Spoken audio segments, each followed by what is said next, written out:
नमस्कार, मैं मोहम्मद आसिफ और आप देख रहे हैं next nine news. Next nine news में दर्शकों आज बातचीत करेंगे यूसीसी पर। ये जो आप तस्वीर देख रहे हैं यूसीसी का पूरा एक तरीके से मैंने डायग्राम बनाया ताकि आपको आसान भाषा में मैं समझा सकूं। और यूसीसी पे जो पूरे देश में दरअसल तांडव मचा है उसको बारीक से समझना बहुत ज़रूरत है। ऐसा नहीं कि ये सिर्फ पहली बार इसको लेकर इतना हंगामा और शोर शराबा और घमासान मचा हुआ, इससे पहले भी बहुत बार जो है चर्चाओं में आया। कहाँ कहाँ इस चीज़ का आज इस्तेमाल हो रहा है ये भी समझिए। देश के ही ऐसा एक राज्य है जहाँ ये लागू हो चुका है, विदेशों में भी इसका यूज़ हो चुका है। लेकिन ऐसे वक्त में जब 2024 के चुनाव में ज़्यादा दिनों का वक्त नहीं बचा, तो ऐसे में समझना ज़रूरी है। अब विपक्ष जो इस पर शोर शराबा घमासान मचाया है, मैं उस पहलू पे आऊँ, लेकिन इससे पहले इसकी जो शुरुआत हुई वहाँ कब से हुई इसको समझ लीजिए। देखिए, इस पर चर्चाएं तो हो ही रही थी, लेकिन देश के प्रधानमंत्री नरेंद्र मोदी भोपाल आते हैं और इसकी चर्चा करते हैं। उसके बाद जो है इस मसले पर जो है और भी घमासान मचना शुरू हो जाता। तो सबसे पहले समझते हैं कि आखिर यूसीसी पे जो घमासान मचा है, दरअसल देश के प्रधानमंत्री नरेंद्र मोदी ने कहा क्या, तमाम नेताओं के जो रिएक्शन आए, इस पर विपक्ष के रिएक्शन आए, उसको समझते हैं। फाइनली फिर आपसे मैं सवाल पूछूंगा दर्शकों, और आप बताइएगा अभी इस वीडियो के लास्ट में कि यूनिफॉर्म सिविल कोड का जो मसला है वो सही है या गलत है, सिर्फ इतना भी, क्योंकि इस पर ज़्यादा बहस कर सिर्फ अब हिंदू मुसलमान का ही एक एंगल निकल सकता है। इसके अलावा क्या निकलेगा, चलिए इस वीडियो में शुरू करते हैं, समझते हैं। सबसे पहले देश के प्रधानमंत्री नरेंद्र मोदी जी की बात करें तो मध्य प्रदेश के भोपाल में बीजेपी की ओर से उन्होंने जो एक आयोजित किया गया था उसमें उन्होंने अपनी बातें रखी। उन्होंने कहा कि मेरा बूथ सबसे मजबूत कार्यक्रम में पार्टी कार्यकर्ताओं को संबोधित करते हुए उन्होंने कहा कि इस दौरान यूसीसी पर उन्हें अपनी बातें रखी। उन्होंने साफ शब्दों में कहा, जरा यहीं से ध्यान से सुनिएगा मोदी जी क्या कह रहे हैं। उन्होंने कहा कि यूनिफॉर्म सिविल कोड के नाम पर लोगों को भड़काने का काम हो रहा है। एक घर में एक सदस्य के लिए एक कानून हो और दूसरे के लिए दूसरा, तो घर चल पाएगा क्या? ये सवाल देश के प्रधानमंत्री नरेंद्र मोदी जी पूछ रहे हैं। तो ऐसा दोहरी व्यवस्था से देश कैसे चलेगा, ये देश के प्रधानमंत्री नरेंद्र मोदी जी सवाल पूछ रहे हैं। इसका जवाब मैं आपको आखिर में दूंगा, लेकिन अभी और आगे क्या करें जरा वो भी सुन लीजिए।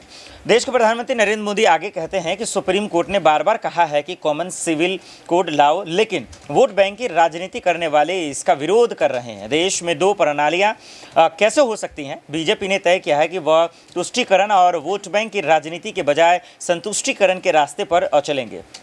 प्रधानमंत्री ने यह भी कहा कि भारतीय मुसलमानों को, जरा रुक के मैं इस पर ध्यान देना ना चाह रहा हूँ कि जो मुसलमान जैसे शब्द हैं, मेन खेल यही है और इसी को समझना है। और 24 का भी जो कनेक्शन है ना, वो यही है, इसलिए इसको जरा सा ध्यान से सुनिएगा। वो कह रहे हैं साफ शब्दों में कि मुसलमानों को यह समझना होगा कि कौन से राजनीतिक दल उन्हें भड़का कर उनका फ़ायदा लेने की उनको बर्बाद कर रहे हैं। देश के प्रधानमंत्री नरेंद्र मोदी ने एक टोपी वाला भी बयान दिया था। आपको जामिया मिल्ला इस्लामिया के वक्त जब प्रोटेस्ट चल रहा था सीए एनआरसी को लेकर, याद होगा कि उनकी पहचान कपड़ों से वो कर लेते हैं, टोपी से। देश के गृह मंत्री अमित शाह जी ने भी करंट वाला एक शब्द कहा था जब शाहीन बाग का प्रोटेस्ट चल रहा था। ये तमाम चीज़ें याद होंगी। तो मुसलमानों वाला जो शब्द है उसको जरा सा ध्यान रखिएगा। आगे बढ़ते हैं, फिर आपको बताते हैं कि इन सब का मतलब क्या। अब तीसरा पॉइंट्स ये है, वो आगे ये भी कहते हैं देश के प्रधानमंत्री नरेंद्र मोदी जी कि लोग यानी विपक्ष को कोट कर रहे हैं यहाँ पे। वो कह रहे हैं हम आप आरोप लगाते हैं, लेकिन हकीकत ये है कि मुसलमान करते हैं। अगर वे वास्तव में मुसलमानों के हित में काम कर रहे हैं तो मुस्लिम परिवार शिक्षा और नौकरियों में पीछे नहीं होते। पीएम मोदी ने आगे कहा कि कुछ लोगों की ओर से अपनाई गई तुष्टीकरण की नीति देश के लिए विनाशकारी है। ये देश के प्रधानमंत्री नरेंद्र मोदी कहते नजर आ रहे हैं। अब विपक्ष यहीं पे जो है अगर हमला बोलते ही कहते हैं कि देश के प्रधानमंत्री नरेंद्र मोदी ही देश के लिए हानिकारक है। खैर, ये जुबानी जंग तो चलता ही रहेगा। अब चौथा पॉइंट को जरा सा समझिए दर्शकों, यहाँ से विपक्ष अब अटैक, ये तीन जो पॉइंट्स है इसमें देश के प्रधानमंत्री नरेंद्र मोदी यूसीसी पे अपनी बात रखते हैं और घमासान जो है मचना शुरू हो जाता है। और विपक्ष की तरफ से तमाम पार्टियों के नेता दिग्गज आते हैं और वो फिर देश के प्रधानमंत्री नरेंद्र मोदी पर हमला बोलना शुरू कर देते हैं। सबसे पहले देखिए क्या कह रहे हैं। अब मोदी जी के इस बयान के बाद विपक्षी दलों के नेताओं ने जो है निशाने पर लिया। सबसे पहले एआईएमआईएम अध्यक्ष असदुद्दीन ओवैसी को तो आप जानते ही हैं। उन्होंने न्यूज़ एजेंसी से बात करते हुए क्या कुछ कहा, जरा वो गौर से सुन लीजिए आप।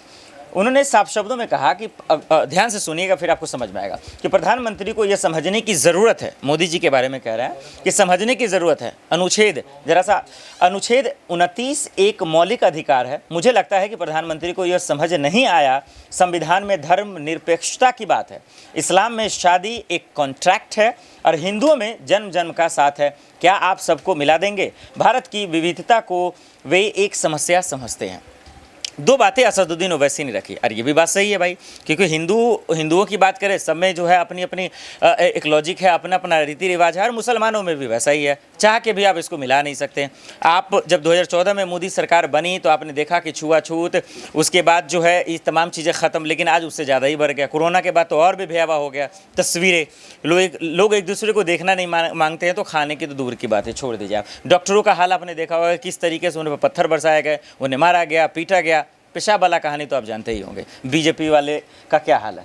पांचवा समझिए कांग्रेस की तरफ से क्या कहा जा रहा है। कांग्रेस के तारिक अनवर ने ANI से बात करते हुए कहा कि जब कोई कानून बनता है तो वह सभी के लिए ही होता है। अब बात तो सही है। जब आप जरा सा इसको समझिए आसान भाषाओं में, अगर मैं बाइक चला रहा हूँ और ट्रैफिक रूल्स तोड़ रहा हूँ तो सोचिए मेरे पास हेलमेट नहीं है, अब मेरा ये MD या फिर हिंदू कोई नाम दे के तो नहीं ट्रैफिक वाला चालान काटेगा। हिंदू हो, मुस्लिम हो, सिख हो, ईसाई हो, कोई भी चलान तो कटेगा। तो देश में तो कानून है ही है। तो जब इसमें कानून है तो फिर इतना जो है परेशान होने की ज़रूरत क्या है? फिर इसको लागू कर दीजिए, इसमें दिक्कत क्या है? क्योंकि NRC CA का भी चर्चा तो आपने किया, आज तक किया क्यों नहीं? तो ये खेल अतिक्रमबाजी दरअसल देश की जनता जानती है, इसीलिए इतना गोल गोल घुमाने की कोशिश की जा रही है। आगे समझिए क्या कह रहे हैं। उन्होंने कहा कि इसका पालन होता है, फिर भी उस बिल पर चर्चा करने की ज़रूरत ही क्या है? भाई लागू कर दीजिए।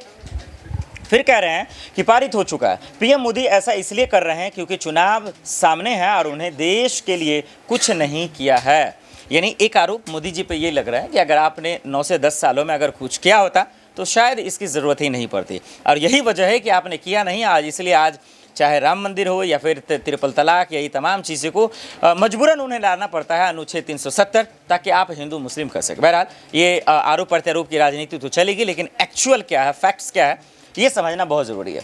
छठा पॉइंट में समझिए आप कांग्रेस के महासचिव साहब क्या कह रहे हैं।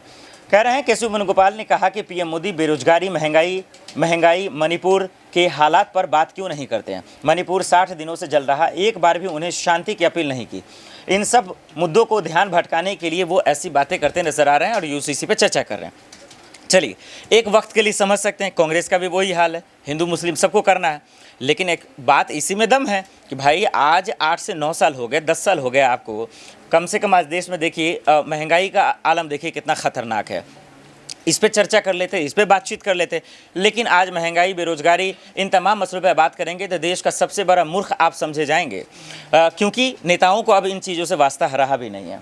अब जरा से समझिए। और हालांकि ये कहा भी है देवेंद्र फडणवीस साहब, अभी तो महाराष्ट्र की राजनीति पूरा फैशन बना हुआ है, और उन्होंने कहा भी है कि भाई महंगाई, बेरोजगारी की बात करना आजकल फैशन हो गया है। अब फैशन तो हो ही गया भाई, क्योंकि आज समझिए इतनी महंगाई है कि आप समझ सकते हैं कि हालात क्या है। उसके बाद JDU नेता KC त्यागी जी कहते हैं कि समान नागरिक संहिता यानी UCC के अंदर ही आता है, एक ऐसा विषय है जिस पर सभी राजनीतिक दलों को, सभी हितधारकों को बात करनी चाहिए। बीजेपी सिर्फ वोट बैंक की राजनीति कर रही है, इस बात को करते नजर आ रहा है। अब आखिर में एक चीज़ समझ लीजिए, यही हकीकत है, चाहे देश के प्रधानमंत्री नरेंद्र मोदी हो, अमित शाह जी हों, या कोई भी इस विषय पर बात करता हो, किसी की भी नीयत ठीक नहीं है। अगर किसी का नीयत ठीक होता तो आप समझ जाते कि आज हिंदुओं का भी क्या हाल है और मुसलमानों का क्या हाल है। हिंदुओं के अंदर भी जो अलग अलग जाति हैं, आप उनका जानते हैं कि SC ST वाले का क्या हाल है। कोई राजपूत है तो किसी दलितों से अपने तलवे चटवा रहे हैं, तो कोई किसी से कुछ करवा रहा है। और ये सब तस्वीरें देख देख कर अब थक गए होंगे। अभी मध्य प्रदेश का ताज़ा तस्वीरें हैं कि किस तरीके से एक आदिवासी के फेस पे पेशाब किया जा रहा है। ये सिर्फ किस तरीके से देश में जो है गरीबों को, आम लोगों को परेशान और जलील करने की राजनीति आ गई है, ये आप समझ सकते हैं। इसमें कोई आवाज़ उठा भी नहीं सकता और बोल भी नहीं सकता, क्योंकि वो बोलेगा वही जेल जाएगा। ये इसकी राजनीति चल रही है।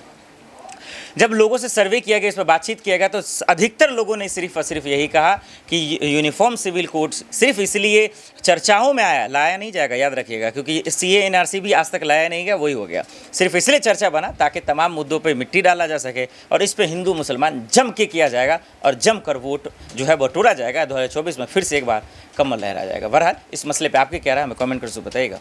देश दुनिया की बड़ी खबरों के लिए देखते रहे नेक्स्ट 9 न्यूज़। नमस्कार।